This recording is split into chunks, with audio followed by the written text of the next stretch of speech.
Assalamualaikum warahmatullahi wabarakatuh. Hai semuanya, apa kabar? Perkenalkan, kami dari kelompok 9 dengan anggota Dwi Indah Gita, Laili Fitrotul, Nur Ainiyah, dan Alifia Faza akan menjelaskan studi kasus mengenai intellectual disability. Kasus yang akan kita analisis berjudul Teknik Modeling Simbolik dan Reinforcement Positif untuk meningkatkan keterampilan sosial pada anak intelektual disability. Dikutip dari sebuah jurnal studi kasus psikologi yang melakukan penelitian pada anak dengan inisial EFG, ia adalah seorang anak laki-laki berusia 15 tahun. Subjek tinggal bersama dengan ibunya yang merupakan lulusan SMP dan kini bekerja sebagai pegawai toko, dan ayahnya seorang lulusan SD yang kini bekerja sebagai pemulung sampah, serta saudara laki-laki yang berusia 31 tahun.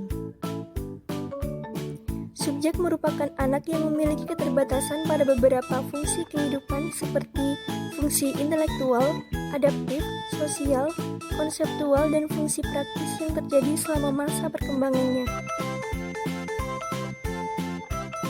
Menurut pemaparan kasus pada jurnal, ibu subjek mengandungnya saat berusia 34 tahun. Ketika mengandung subjek, ibunya hampir tidak pernah makan dan hanya makan sedikit saja karena terpaksa. Hal tersebut dikarenakan ketika mengandung, ia merasakan mual yang begitu luar biasa sehingga tidak ingin makan sama sekali. Subjek lahir pada saat usia kandungan 8 bulan 2 minggu atau 34 minggu dengan berat 2,1 kg. Sejak lahir, subjek tidak pernah meminum ASI, hanya diberikan minuman susu kaleng dan juga biskuit bayi. Subjek merangkak dan mulai belajar berjalan pada usia 8 bulan, kemudian dapat berjalan sendiri pada usia 18 bulan. Pada saat taman kanak-kanak, subjek masih kesulitan bicara dan hanya dapat mengatakan satu kata saja. Hal tersebut menyebabkan subjek berada di taman kanak-kanak selama 3 tahun dan pada saat itu pula, subjek baru bisa memakan nasi. Dalam hal pergaulan, subjek jarang berkomunikasi dan berinteraksi dengan orang lain, baik teman-teman maupun orang tuanya. Subjek berbicara dengan kurang jelas dan terdengar terburu-buru sehingga terkadang orang-orang di sekitar subjek kurang memahami perkataannya. Ketika berbicara dengan orang lain, subjek sering berbicara dengan nada yang tidak tepat, seperti tiba-tiba berbicara dengan nada yang tinggi atau kemudian berbicara dengan sangat pelan. Hal tersebut juga membuat teman-temannya merasa bingung. Selain itu, subjek juga memiliki kematangan sosial di bawah usianya, serta memiliki kecenderungan hanya mengamati situasi sosial secara pasif. Kemudian Menurut ibunya, ketika diejek oleh teman-temannya di sekolah, subjek hanya diam saja. Subjek juga merupakan seseorang yang kurang tanggap dan kurang memiliki respon dengan cepat. Dalam hal perawatan dirinya, saat ini subjek sudah dapat melakukan perawatan secara mandiri, seperti mandi, gosok gigi, dan juga menggunakan pakaian.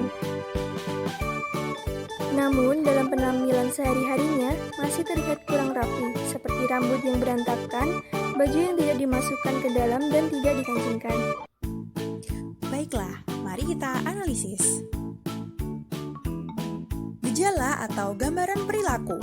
Dalam DSM-5 terbagi menjadi 3 kriteria, yaitu yang pertama, defisit pada fungsi intelektual seperti alasan, pemecahan masalah, perencanaan, berpikir abstrak, penilaian, pembelajaran akademik, dan belajar pengalaman.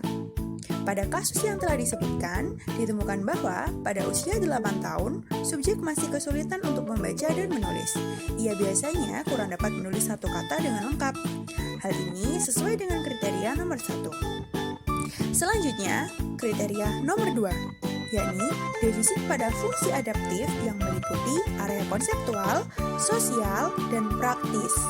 Pada area sosial ditemukan kemampuan berbicara subjek yang kurang jelas dan terdengar terburu-buru, sehingga terkadang orang-orang di sekitarnya kurang memahami perkataan subjek.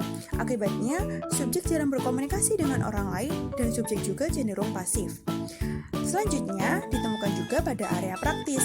Pada area praktis, subjek sudah dapat melakukan perawatan dirinya sendiri secara mandiri, seperti mandi, gosok gigi, dan juga menggunakan pakaian.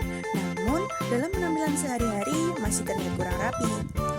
Nah, selanjutnya kriteria nomor 3, yaitu terhambatnya fungsi intelektual dan adaptasi selama masa perkembangan.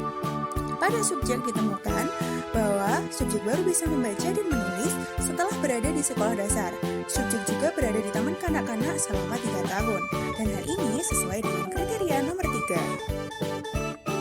Untuk lebih memperjelas gejala yang telah disebutkan, kelompok kami mencoba memvisualisasikan dengan menampilkan beberapa cuplikan video sebagai berikut. Fahmi, Rabani, Aulia.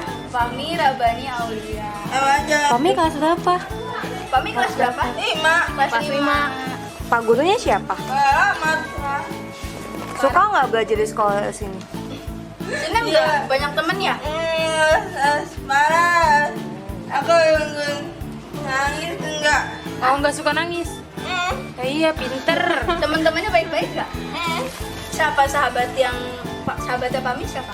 Yang deket sama Fahmi yang baik? Berdasarkan cuplikan video tersebut, Ya, yang deket di subjek kelas, mengalami yang gejala kelas intelektual lain. disability, yaitu cara bicara yang kurang jelas, Jadi, sehingga terkadang orang-orang di sekitarnya kurang memahami perkataannya. Hal tersebut hampir sama atau sama dengan gejala yang dialami oleh subjek ESE. Dan gunung tidak berapi. Pemahamannya nggak mau dari gini kan jadi apa ini semua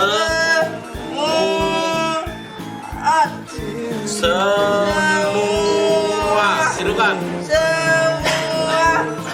Itu adalah Berdasarkan cuplikan video tersebut, subjek mengalami gejala intelektual disability, yaitu cara bicara yang kurang jelas, sehingga terkadang orang-orang di sekitarnya kurang memahami perkataannya.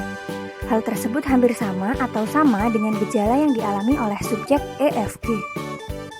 I noticed something was wrong with her when she was 1 year 8 months old. By that time, she was not even talking. Even if saying mama or baba or tata, like the children of her age, she was not talking any word. Berdasarkan penjelasan dari orang tua pada video tersebut, diketahui bahwa subjek mengalami gejala intelektual disability ketika ia menginjak usia 1 tahun 8 bulan, ia belum memiliki kemampuan untuk berbicara seperti anak seusianya.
Berdasarkan cuplikan video tersebut, dapat dilihat bahwa subjek membutuhkan arahan untuk menulis dan membaca, seperti harus diajarkan asesmen yang telah dilakukan untuk mendapatkan informasi mengenai diri subjek, yaitu melalui wawancara, observasi, dan tes psikologi.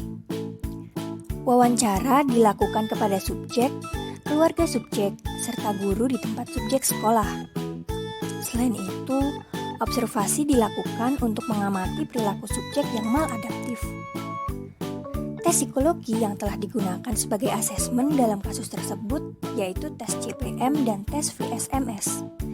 Tes CPM dilakukan untuk mengetahui grade intelijensi subjek, sedangkan tes VSMS digunakan untuk mengetahui fungsi adaptif subjek.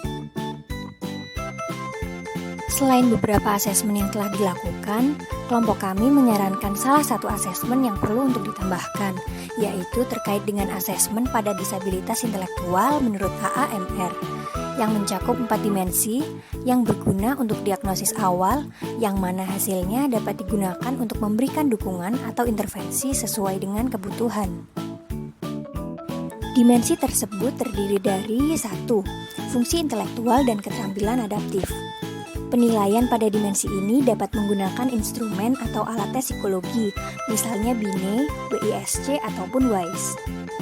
Yang kedua, status psikologis dan emosional. Pada dimensi yang kedua ini bisa menggunakan instrumen Child Behavior Checklist dan Teacher Report Form sebagai penetapan status psikologis dan emosional. Yang ketiga, faktor fisik, kesehatan, dan etiologi. Fungsi anak dalam domain kesehatan fisik dapat ditentukan dengan pemeriksaan kesehatan anak. Perhatian pun harus diberikan pada kesehatan saat ini dan biomedis prenatal, perinatal, dan postnatal faktor etiologi dan faktor etiologi psikososial. Dan yang keempat, dimensi faktor lingkungan. Dimensi ini mencakup rumah, sekolah, dan semua lingkungan anak. Biologi. Penyebab disabilitas intelektual dibagi menjadi 2. Yang pertama, penyebab primer, disebabkan karena faktor keturunan atau genetik.